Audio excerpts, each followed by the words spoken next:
Hello, welcome to the Riccio Werkstatt and welcome to another video. In today's video, I want to do something together with you, and this something is a mixing chart.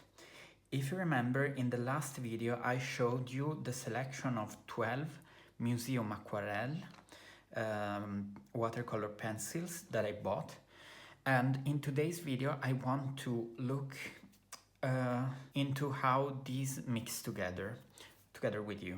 And here we're gonna mix pairs of colors. Of course you can mix more than two colors together. So just a quick refresher.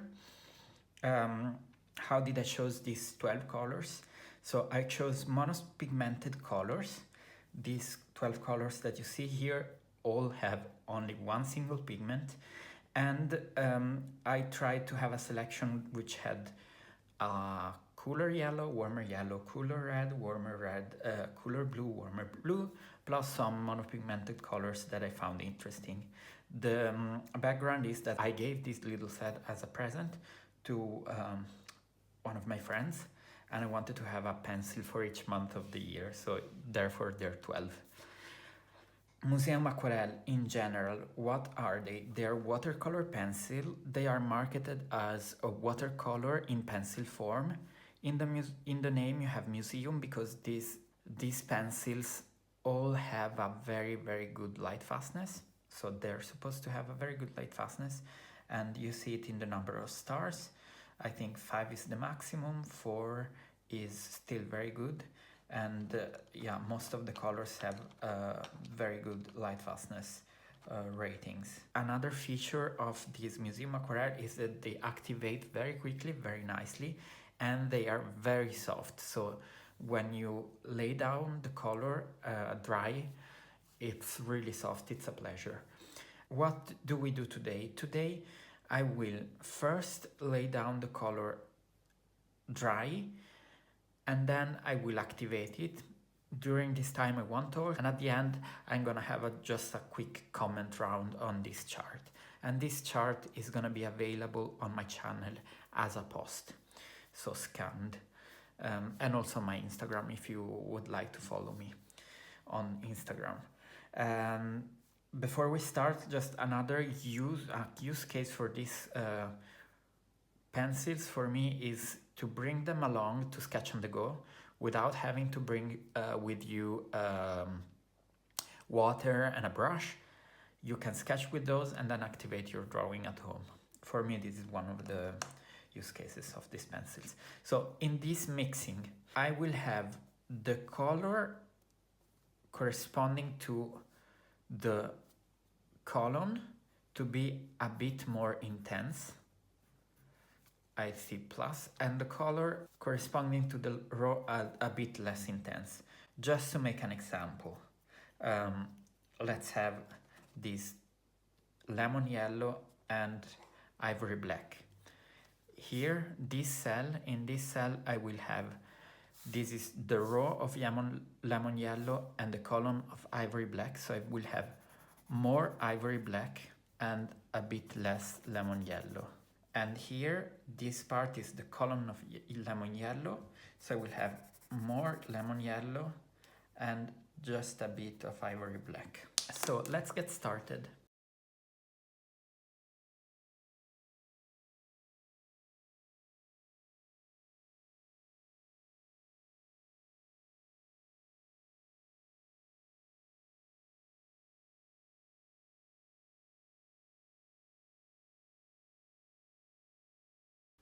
I forgot to mention the paper that I'm using.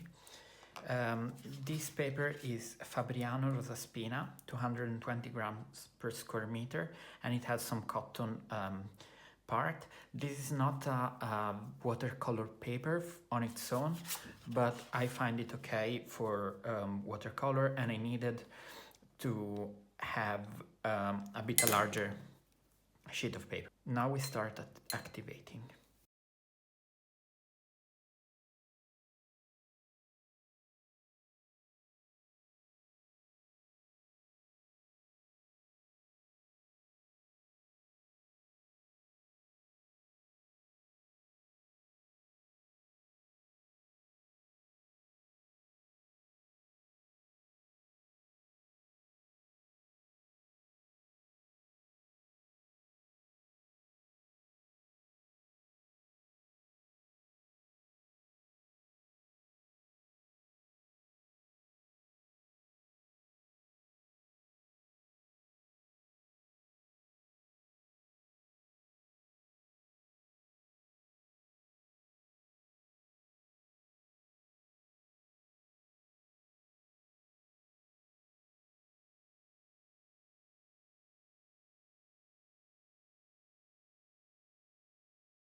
Okay, here we go. We're done with the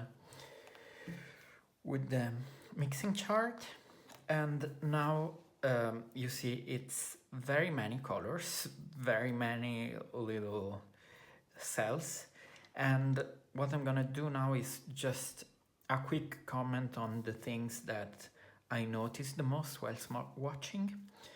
And yeah, first a couple of general remarks. You see the colors are very bright, very strong.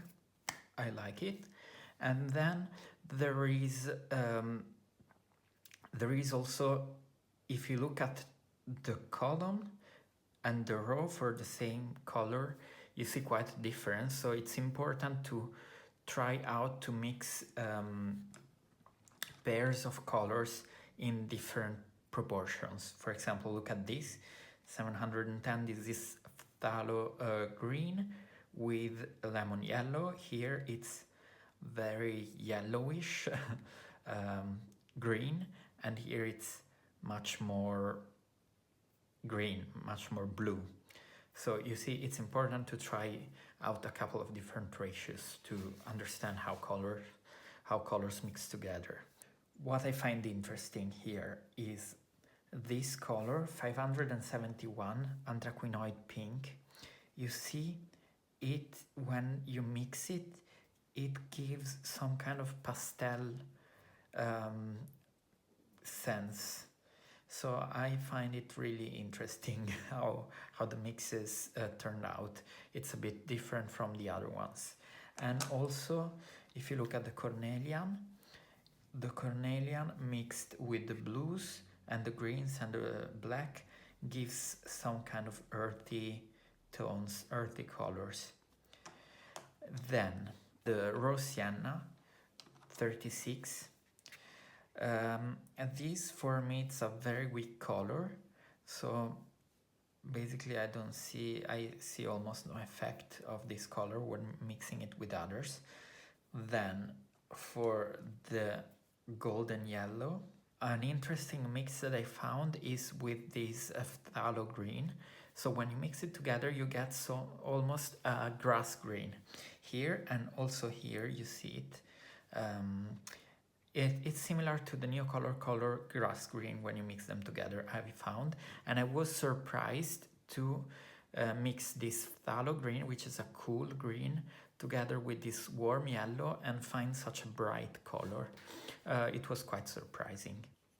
Then these, I have to say, this color, the light cadmium red, I was surprised here to find these Bordeaux colors when mixing it with the blues. So this a bit desaturated reds, quite interesting. If you look here at the upper part, there is not so much variation in general for all these from yellow to red. What I found interesting also is this mix, cornelian with golden yellow. You see, it's almost like the color of saffron.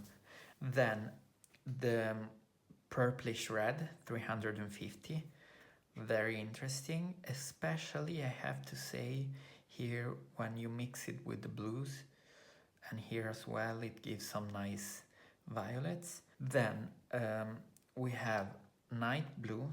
So you see here, if you mix it with the yellows, even with the lemon yellow, it's a very desaturated blue, almost grayish. And also here you see.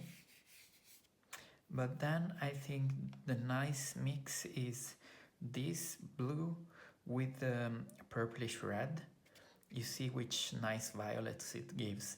Much more, my eyes here, more saturated than the ones that you get by mixing purplish red with the phthalo green, phthalo blue or the ice blue. Phthalo blue, ice blue, quite similar to each other, I have to say. Also here, quite similar, these two rows. And for the phthalo green, it's a very, you notice this phthalo green is a very strong color. Also the phthalo blue and the purplish red, they are very strong colors. So in the mixes they are quite dominating. And then we have the black. This column I find it a little bit less interesting, but here this column you get some interesting colors. I like this, for example. Here you get some kind of browns. It's a nice color. So this is the mixing table. I have to say, by doing this, I reassessed how much I liked some color. I have to say, so in the first video about Museum Aquarelle, I told you that I didn't like cornelian and I didn't like this light cadmium red. But honestly, here, by looking at these mixes, I re-evaluated the light cadmium red because it gives this kind of nice Bordeaux red mixes. And also here, if you just mix a little bit to the blue, to the different blues, it creates interesting shades. And also the cornelian, mainly because of these browns. The color that I liked a little bit less is this raw sienna, because in this table it doesn't have that much of an effect. These two, phthalo blue and ice blue, they're very similar. Maybe the ice blue is a bit less strong, a bit more muted, but they're very similar. So in my opinion, you don't need to get both of them. Just a small final remark. So this table is, but you mix only two colors together, but of course you can mix multiple colors together, so you can tweak a little bit the shade that you get at the end. I hope this video was useful for you. Let me know in the comments if you wish any follow-up or have any questions, and I hope to see you soon in the next video.